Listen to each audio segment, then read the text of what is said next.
అందరికీ నమస్కారం. Welcome to Leo. Andhra Pradesh పెట్టుబడులకి స్వర్గధామంగా మారనుందా?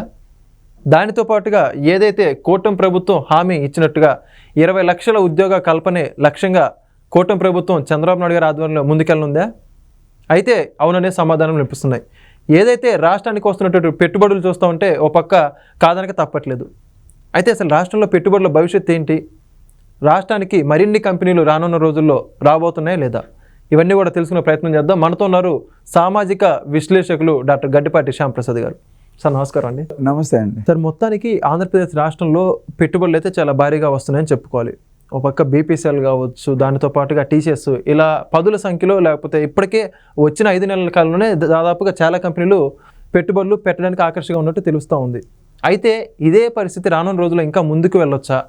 అసలు రాష్ట్రంలో లక్షల కోట్ల పెట్టుబడులు వస్తున్నాయని చెప్పి వాదనలు వినిపిస్తూ ఉన్నాయి. దాని గురించి మీరేమంటారు? రాష్ట్ర ఆర్థిక పరిస్థితి చాలా దారుణమైన పరిస్థితిలో ఉన్న సందర్భంలో చంద్రబాబు గారు ముఖ్యమంత్రిగా ప్రమాణ స్వీకారం చేశారు. ముఖ్యంగా మనకి సంపద కావాలి, సంపద సృష్టించటమే ధ్యేయంగా పెట్టుకున్నారు. సంపద ఉంటేనే మనం ఈ కార్యక్రమాలు సంక్షేమం చేయగలం. సంక్షేమము అభివృద్ధి అనే 2 కళ్ళగా తీసుకున్నారు. సంక్షేమం చేయాలంటే ఆర్థిక పరిస్థితి బాగుండాలి, ఆర్థిక పరిస్థితి బాగుండాలంటే మనకి సంపద కావాలి, సంపద కావాలంటే పరిశ్రమలు రావాలి. పారిశ్రామిక పాలసీ అద్భుతంగా తీర్చిదిద్దారు. చంద్రబాబు గారు రాగానే అందరి దృష్టి ఆంధ్రప్రదేశ్ మీద పట్టింది. జాతీయ అంతర్జాతీయ కంపెనీలన్నీ కూడా. ముఖ్యంగా ఫస్ట్ ఇమ్మీడియట్గా ఆయన రాగానే బీపీసీఎల్ రిఫైనరీ పెడతామని 60,000 కోట్ల పెట్టుబడి, దానికి 5,000 ఎకరాలు ఇవ్వడానికి ఆంధ్రప్రదేశ్ ప్రభుత్వం సంసిద్ధమైంది. అది గ్రీన్ ఎనర్జీ లాగా. అంత మెయిన్గా ఎనర్జీ సెక్టర్ మీద ఎక్కువ ఫోకస్ చేశారు ఈసారి. ఎనర్జీ సెక్టర్ మీదే పెద్ద ఇండస్ట్రీస్ వస్తున్నాయి అన్నమాట. అలాగే రిలయన్స్ కూడా ఒప్పందం చేసుకుంది. రిలయన్స్ ఒప్పందంలో కూడా ఒక ఒప్పందం ఏంటంటే కంప్రెస్డ్ బయోగ్యాస్ 65,000 కోట్ల పెట్టుబడి. అది దాన్ని కూడా 3 సంవత్సరాల లోపే దాన్ని చేయాలని అనమాట. ఆ 3 సంవత్సరాల్లో కూడా 65,000 కోట్ల పెట్టుబడిలో 500 ప్లాంట్స్ పెట్టబోతున్నారు. 500 ప్లాంట్స్లో ఒక్కొక్క ప్లాంట్కి 130 crores పెట్టుబడి. 130 crores పెట్టుబడితో 500 ప్లాంట్స్ వేస్ట్ ప్లాంట్స్లో పెట్టబోతున్నారు. ఒక్కొక్క ప్లాంట్ 1,200 ఎకరాలు కావాలన్నమాట. వేస్ట్ ప్లాంట్స్ అంటే లొకేట్ చేశారు ఒక 8 జిల్లాల్లో. అది మొట్టమొదటి ప్లాంట్ కనిగిరిలో రాబోతుంది, సిబిజీ ప్లాంట్. దానివల్ల చాలా ఉపయోగాలు ఉన్నాయి. కంప్రెస్డ్ బయోగ్యాస్, అది క్లీన్ ఎనర్జీ, దాన్ని పవర్కి ఉపయోగించుకోవడానికి పవర్ వస్తుంది. అలాగే వాళ్ళు వేస్ట్ ఏమవుతుందంటే ఆర్గానిక్ మెన్యూర్ వస్తుంది అనమాట. అక్కడ ఫార్మర్స్కి ఎంపవర్మెంట్. అది ఫార్మర్స్కి ఆ మెన్యూర్ ఉపయోగించి ఆ సాయిల్ని బాగు చేస్తారనమాట. ఒక్కొక్క ఫార్మర్కి ఎకరానికి 30,000 రూపాయలు ఆదాయం వచ్చేటట్టుగా చేస్తారు.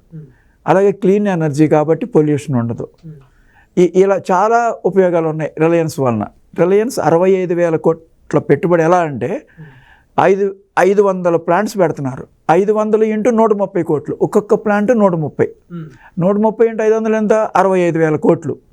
బీపీసీఎల్ ఎంత? 60,000 కోట్లు. 65,000 కోట్లు 125 కోట్లు అయినాయి. ఇక్కడికి 125,000 కోట్లు అయిపోయినాయి రిలయన్స్తో. అలాగే టాటాలో ఇండియన్ హోటల్స్ 20 స్టార్ హోటల్స్ పెడుతున్నారు అక్రాస్ ద స్టేట్. వైజాగ్లో 7 స్టార్ హోటల్, అది ఇండియన్ హోటల్స్, టాటా గ్రూప్. అలాగే Tata power solar energy, wind energy, ఇవన్నీ అనమాట. 5,000 మెగావాట్స్ అంటే 5GB. అలాగా 5GW, అది టాటా పవర్. అలాగే టాటా కన్సల్టెన్సీ సర్వీసెస్. 3 సెక్టార్స్ ఉన్నాయి: TCS, Indian hotels, Tata power, Tata గ్రూప్లో. ఈ 3 వలన చాలా జాబ్స్ వస్తాయి. ఇమ్మీడియట్గా జాబ్ వచ్చేది టీసీఎస్ అనమాట. 10,000 ఉద్యోగాలు, అది విశాఖపట్నంలో. టాటా పవర్ క్లీన్ ఎనర్జీ, అది గ్రీన్ ఎనర్జీ అనమాట, సోలార్ అండి ఇది. అలాగే ఎప్పుడు ఏం చెప్పుకున్నాము, రిలయన్స్ అయిపోయింది, టాటా అయిపోయింది, బీపీసీఎల్ అయిపోయింది. అలాగే ఎన్టీపీసీ ఇవాళ అసెంబ్లీలో చంద్రబాబు నాయుడు గారు ప్రకటించారు. ఎలా ప్రకటించారు? మన ప్రధానమంత్రి మోడీ గారు ఈ నవంబర్ 29న విశాఖపట్నం వచ్చి దానికి శంకుస్థాపన చేయబోతున్నారు. అది 85,000 కోట్లు.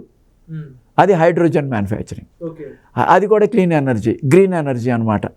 అది ఒక్క ఎన్టీపీసీయే కాకుండా ఎన్టీపీసీ ఏపీ జెన్కోతో జాయింట్ వెంచర్ అనమాట. అది 3 ఫేజుల్లో జరుగుద్ది. అది 3 ఫేజుల్లో జరుగుద్ది. అలా ఇప్పుడు ఏం చెప్పాము, అది ఒక 85,000 కోట్లు, రిలయన్స్ ఒక 65,000 కోట్లు, టాటా పవర్ ఒక 40,000 కోట్లు, బీపీసీఎల్ 60,000 కోట్లు, అలాగే నిప్పాన్ జపాన్ కంపెనీతో బిగ్గెస్ట్ స్టీల్ ఫ్యాక్టరీ అనకాపల్లి, అది దాంతో కలుపుకుంటే ఎన్ని వేల కోట్లు అయినాయి, అది మనం అందరం లెక్క పెట్టుకోవాలి. 3 లక్షల కోట్ల నుంచి 4 లక్షల కోట్ల దాకా అయిపోయింది. 4 లక్షల కోట్ల వరకు అయింది అది. ఎందుకంటే 1,40,00,000 కోట్లు ఒక స్టీల్ ఫ్యాక్టరీలోనే అవుతాయి. కాకపోతే ఇమీడియట్గా జాబ్స్ వచ్చే వ్యవహారం ఏంటంటే సాఫ్ట్వేర్, ఐటీఏ. దాంట్లో టీసీఎస్ ఇమీడియట్గా 2-3 మంత్స్లో జాబ్స్ వచ్చేస్తాయి. అలాగే ఎస్సీఎల్ టెక్ కూడా వస్తుంది. ఎస్సీఎల్ టెక్ విజయవాడ, టీసీఎస్ ఏమో వైజాగ్. అలాగే గూగుల్ కూడా సంప్రదించారు నారా లోకేష్ గారు. గూగుల్ కూడా త్వరలో రావడానికి అవకాశం ఉందన్నమాట.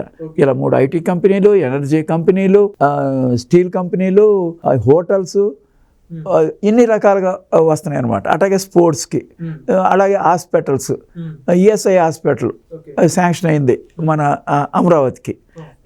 ఇలా ఇన్ని లక్షల కోట్లు పెట్టుబడి వస్తుంటే మన రాష్ట్రం సస్యశ్యామలం అయిపోతుంది. కేవలం అది ఎందుకు అవుతుంది? ఇండస్ట్రియల్ పాలసీ తను తీసుకున్న వాళ్ళకి, ఇండస్ట్రీస్ వాళ్ళని కావాల్సిన విధంగా వాళ్ళకి ఎలా కావాలంటే అలా బెనిఫిట్స్ ఇస్తా, నమ్మకం కలిగించడం. చంద్రబాబు అంటేనే అందరికీ నమ్మకం, ఆయన ఒక విజనరీ అని. కాబట్టి ఆయన మీద నమ్మకంతో పెద్ద పెద్ద కంపెనీలు వచ్చేసినాయి. అంటే టాటా, రిలయన్స్, బీపీసీఎల్, నిప్పాను, గూగుల్, ఎస్సీఎల్ టెక్, తర్వాత లులు మాల్ వైజాగ్, విజయవాడ, తిరుపతి 3 చోట్ల తీసుకొస్తున్నారు. ఇలా మన అభివృద్ధి పదంలో నడుస్తున్నాం అనమాట.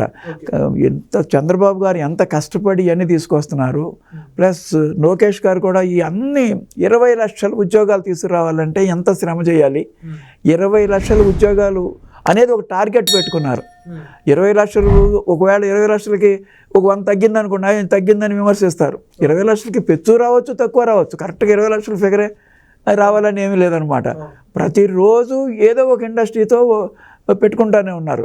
మళ్ళీ ఇవాళ నిన్న భారత్ ఫోర్జాలతో పెట్టుకున్నారు. చిన్న ఇది 2,500 కోట్లు పెట్టుబడి రాబోతుంది అనమాట. అలా రకరకాల ఇన్వెస్ట్మెంట్తో ఆంధ్రప్రదేశ్ ఒక చక్కగా బ్రహ్మాండంగా అభివృద్ధి చెందబోతుంది అనమాట.